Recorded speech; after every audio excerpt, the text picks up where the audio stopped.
मैंने देश को बचाया है, लेकिन मैं अपनी बीवी को नहीं बचा सका।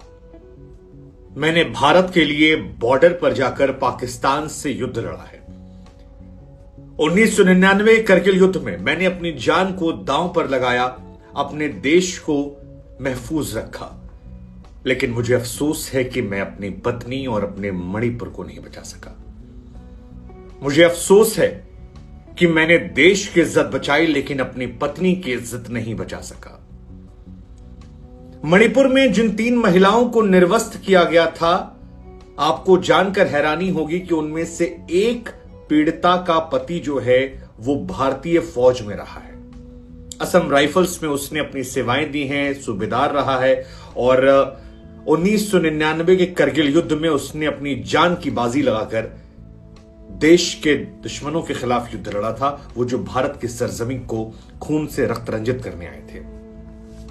लेकिन वही फौजी अब यह कह रहा है कि मुझे अफसोस है कि मैं देश की इज्जत तो बचा पाया, लेकिन अपनी पत्नी की इज्जत नहीं बचा पाया। नफरत होने लगी है मुझे खुद अपने आप से।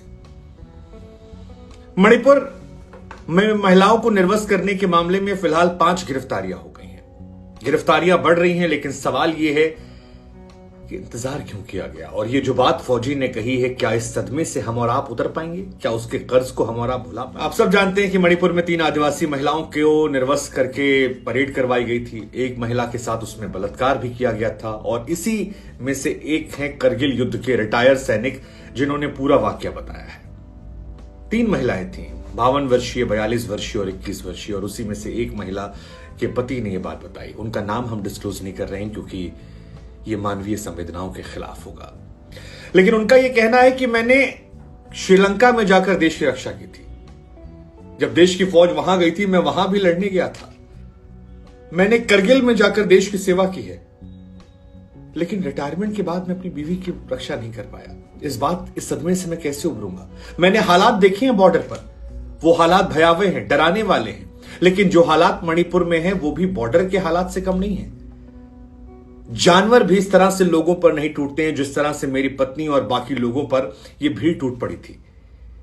क्या बोलूं मैं अपने आप से? कैसे समझाऊं अपनी पत्नी को मैं कि मैं देश की रक्षा कर गया, लेकिन तुम्हारी रक्षा नहीं कर पाया। तुम्हारे कपड़े वो लोग उतार रहे थे, मैं उनके साथ न्याय नहीं कर पाया। बहुत अफसोस हुआ यह खबर सुनकर कि यार, हमारे फौजी भाई जिनके हम कर्जदार हैं, उनके परिवार की भी एक महिला इसमें शामिल है और ये इस दर्द को और बढ़ाने वाला है। वो कहते हैं कि वो जंगली जानवरों से ज्यादा खतरनाक भीड़ थी जो उस दिन महिलाओं के साथ वो चूरा चांदपुर वो इलाका है जहां पर फिलहाल राहत कैंप में ये फौजी जो हैं ये रहते हैं। और वीडियो में इनकी पत्नी जो है वो नजर नहीं आ रही है क्योंकि 3 महिलाएं थी। 2 महिलाएं 42 साल वाली और 21 साल वाली तो वीडियो में नजर आ रही है, लेकिन एक तीसरी महिला भी थी जो उस वीडियो में नजर नहीं आ रही थी, जिसको भी निर्वस्त्र किया गया था, जिसकी उम्र 52 साल थी।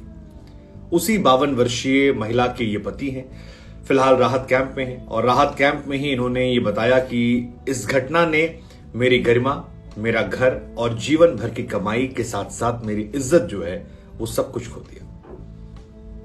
मैं करगिल में लड़ा, मैंने युद्ध देखा है, लेकिन अब मुझे ये जगह युद्ध के मैदान से ज्यादा खतरनाक लगती है क्योंकि वहां भी हम औरतों को ढाल नहीं बनाते थे, औरतों के जिस्म नहीं नोचते थे। उस युद्ध में भी हम लड़ते थे अपने देश के लिए, घिनौनी हरकतें नहीं करते थे।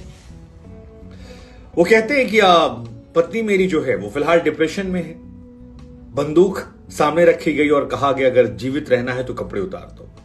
जिंदगी जीने की चाह के बीच में उसने अपनी इज्जत को तार तार किया और सैकड़ों हजारों लोगों के सामने अपने कपड़े उतार दिए। वो कहते हैं कैसे भूलूं मैं इस मंजर को, कैसे मैं उससे नजर मिलाऊं कि उसके जिस्म को वो लोग छेड़ रहे थे, उसको नोच रहे थे, उसे नग्न करके परेड करवा रहे थे और मैं कुछ नहीं कर पाया। मैं कुछ नहीं कर पाया। कहते हैं कि जिस तरह से घटना हुई उसके बाद मेरे मन में सवाल आता है कि अगर मेरी पत्नी मेरे फौज में जाने के बाद मेरे बच्चों का ख्याल नहीं रखती तो क्या मैं देश की सेवा कर पाता? और जिस पत्नी का मैं और इस देश को कर्जदार होना चाहिए, जिसने मेरे बच्चों को ध्यान रखा ताकि मैं देश का ध्यान रख सकूं, उस पत्नी को नग्न करके घुमाया गया। ये घटना बहुत बड़ी है और ये सवाल जो है बहुत बड़ा है। और इसी वजह से शायद जब वो कहते हैं कि मैंने करगिल का युद्ध देखा, लेकिन उससे ज्यादा भयावह ये जगह है, तो फिर इस बात पर यकीन होता है। वो कहते हैं कि 3 और 4 मई को हजारों लोगों ने हमला किया।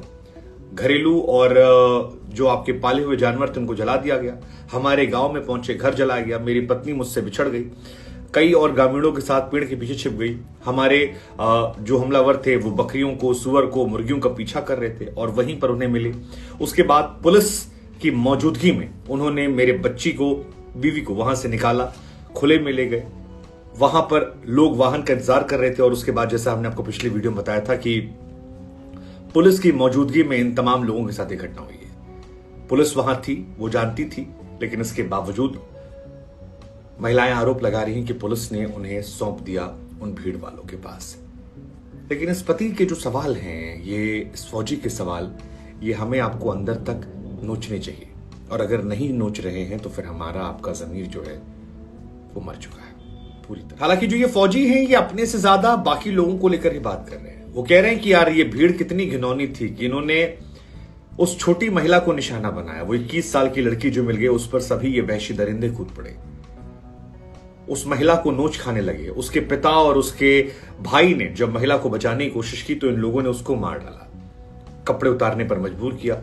छोटी महिला के साथ गैंगरेप हुआ और छोटी महिला के साथ 1-2 नहीं बल्कि सैकड़ों लोगों ने सामूहिक बलात्कार किया। वो कहते हैं मेरी पत्नी के साथ बलात्कार नहीं हुआ, लेकिन वो इस सदमे से कभी उबर नहीं पाएगी और मैं उस छोटी महिला को लेकर सोच रहा हूं कि क्या कहानी रही होगी। कहा जाता है कि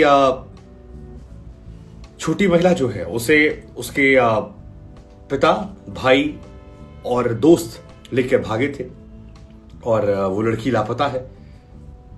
लेकिन ये खबर जो है ये परेशान करने वाली है। जीवन भर देश की सेवा की और उसके बाद अब राहत शिविर कैंपों में जीवन गुजार रहे हैं। आंखें नम हैं, गला जो है भरा हुआ है और जो सवाल है वो देश को परेशान करने वाले हैं। हालांकि आरोपियों की गिरफ्तारी बढ़ रही है। 4 की जगह 5 गिरफ्तार हो गए, लेकिन सवाल अभी बरकरार है कि 4 मई को यह घटना हुई, 18 तारीख को FIR लिखी गई 0, उसके बाद फिर 21 को शायद मामला दर्ज हुआ। गिरफ्तारी वीडियो आने के बाद हुई। आज पुलिस गिरफ्तार कर सकती, तब क्यों नहीं किया?